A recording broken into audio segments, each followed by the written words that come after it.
The old jeep rumbled down the dirt road, kicking up dust devils in its wake. The vehicle seemed to groan with each bump, its age showing in the creaks and rattles that echoed through the quiet forest. The path ahead was barely visible, shrouded in a thin veil of dust and the encroaching shadows of the trees. The setting sun cast long shadows, painting the woods in hues of purple and orange.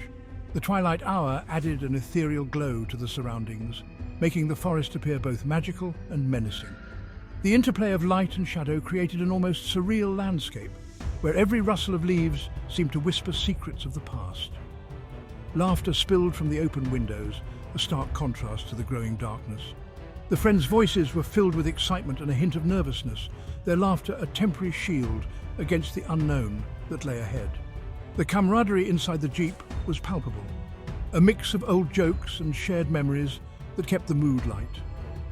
Inside, four friends, giddy with anticipation, bounced along the rugged path, their destination, Willow Creek Cabin.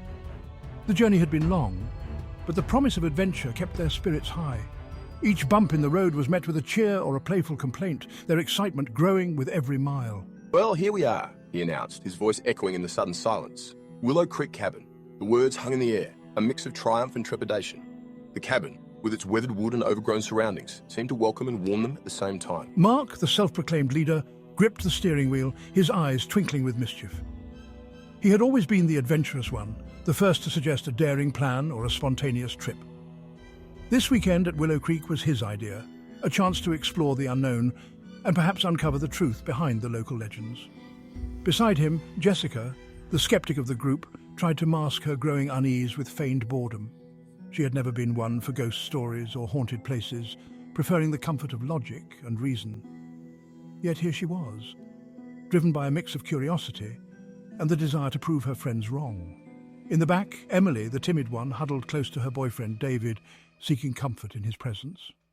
Emily had always been sensitive to the atmosphere around her, and the eerie setting of Willow Creek was no exception. David, ever the protector, wrapped an arm around her, offering silent reassurance. They had heard the stories, the whispers of Willow Creek's haunting past, but dismissed them as local legends. Tales of ghostly apparitions and unexplained phenomena were common in small towns, and the friends had laughed them off as mere folklore. Yet, as they drew closer to the cabin, the weight of those stories seemed to grow. As they approached the cabin, nestled deep within the woods, the laughter subsided. The reality of their isolation began to sink in, the dense forest around them creating a sense of seclusion.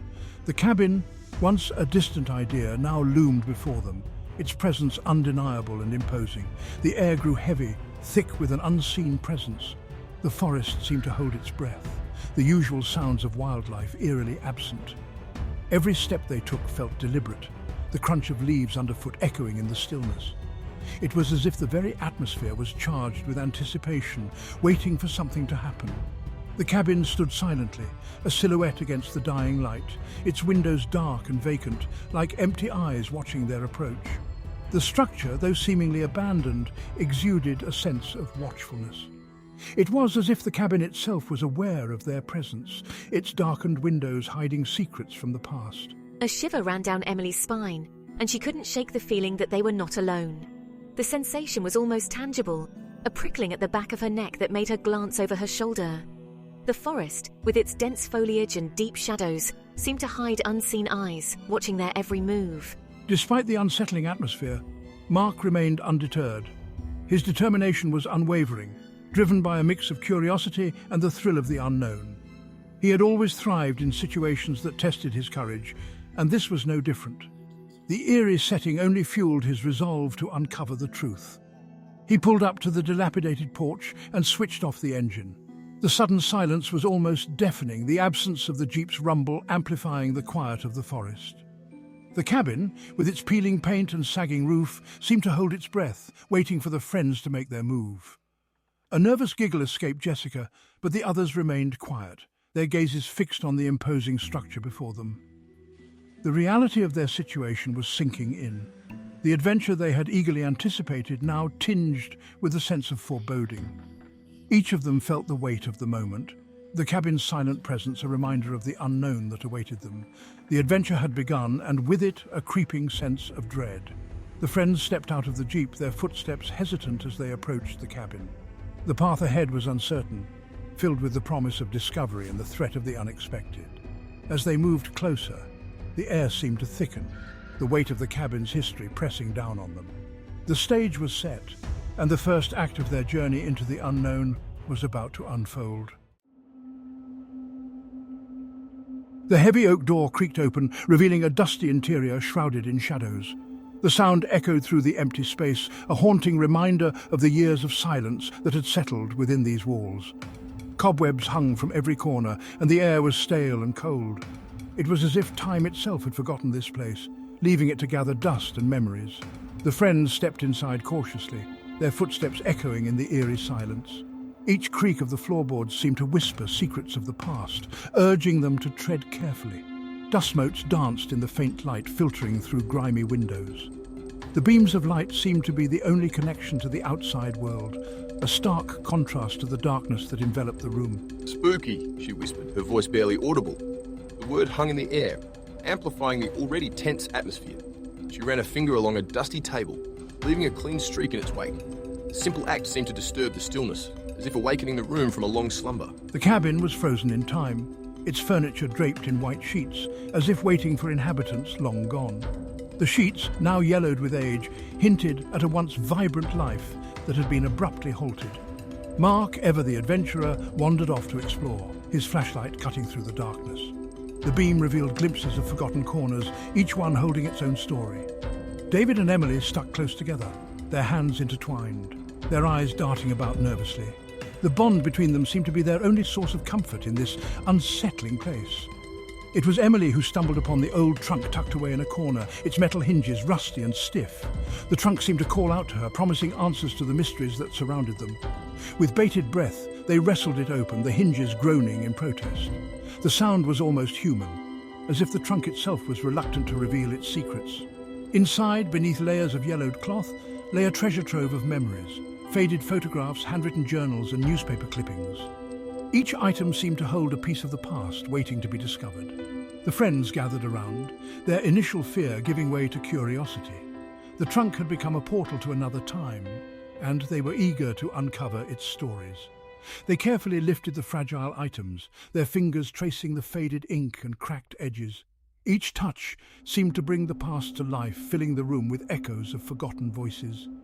As they delved deeper, a chill settled over the room.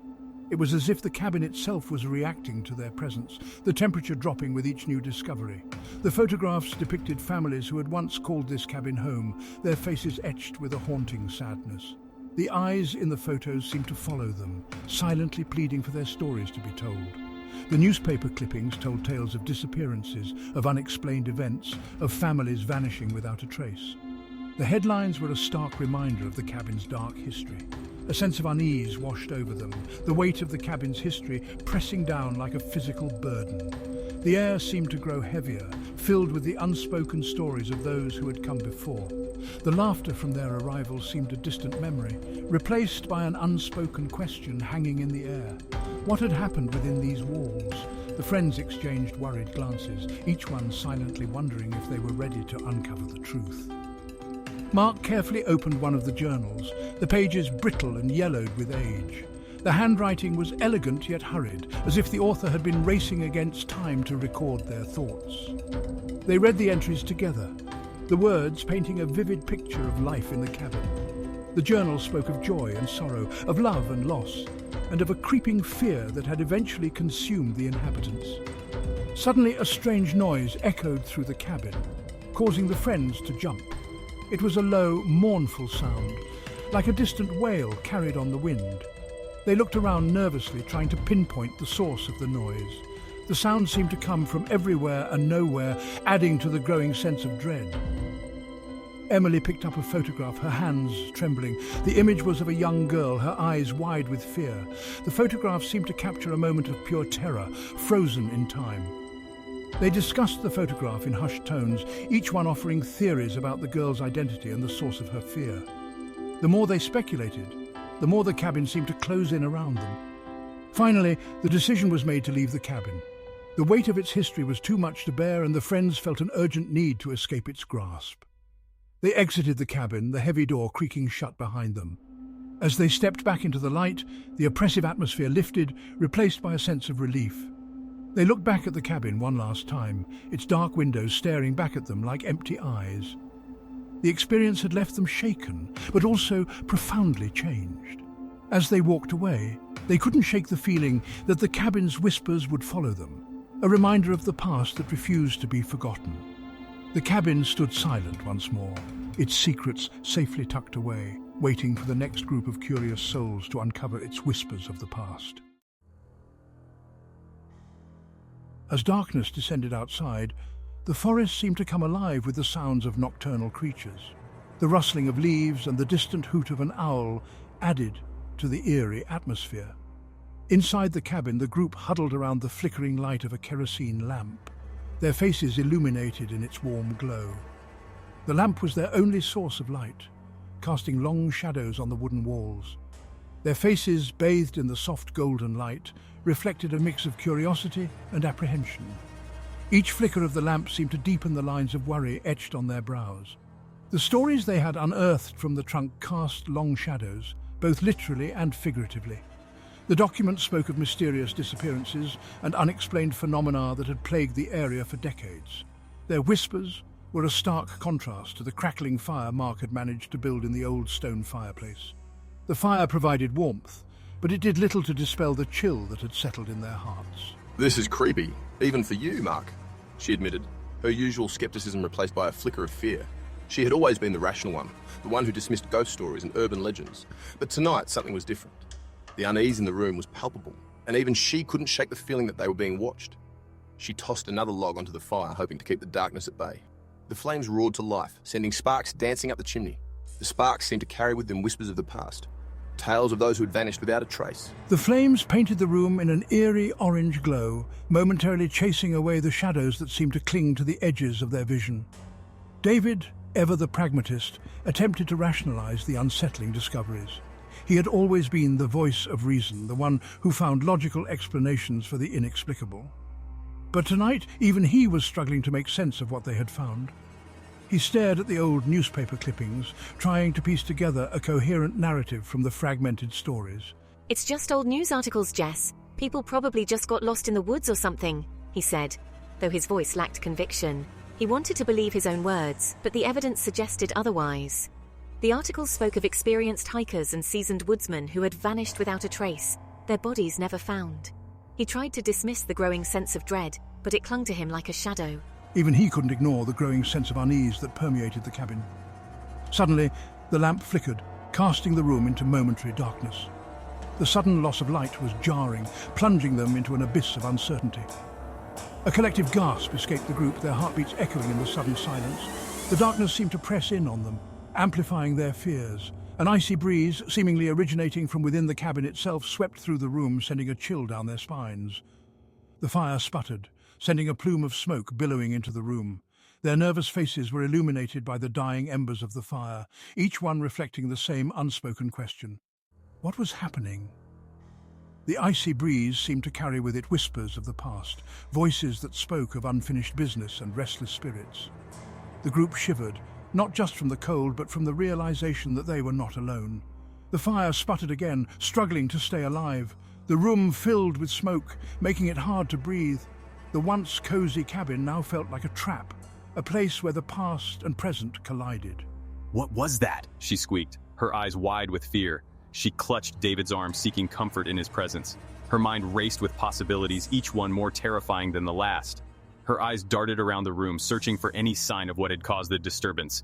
But there was nothing, only the oppressive darkness and the lingering smoke. She held on to David, her grip tightening with each passing second. The silence was deafening, broken only by the occasional crackle of the fire. No one had an answer. The silence stretched on, broken only by the crackling of the fire and the pounding of their hearts. Something wasn't right. They were not alone. The firewood crackled and popped, sending embers into the air. The flames danced, casting eerie shadows on the walls. The group's anxious faces reflected the same thought. They were not alone. The cabin, once a place of refuge, had become a place of fear. The unease settled in, wrapping around them like a shroud, and they knew that the night was far from over.